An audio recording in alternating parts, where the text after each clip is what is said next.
PIA का हज 2023 के लिए फ्लाइट ऑपरेशन और प्राइवेट हज के लिए किरायों का ऐलान। तर्जुमान कौमी एयरलाइन के मुताबिक प्राइवेट हज के लिए जाने वाले ये किराया $870 से लेकर $1180 तक मुकर्रर किया गया है। उफ, क्या जुल्म है।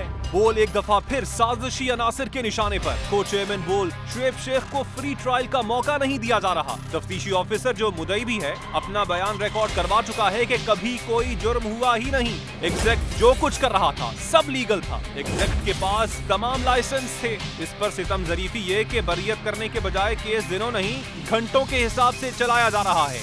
फ्री ट्रायल की धज्जियां उड़ा दी गईं। आईन में मौजूद इनफरादी हुकूक को पामाल किया जा रहा है। मुतल्लिका जज के खिलाफ दरखास्त दायर कर दी गई है। बोल के खिलाफ इंतकामी कार्रवाइयां जोरों पर हैं। बोल का अदलिया की इज्जत के लिए खड़े रहने का अज़्म। बोल का अदलिया को सलाम। सब्सक्राइब करें और बेल दबाएं ताकि कोई खबर रह न जाए।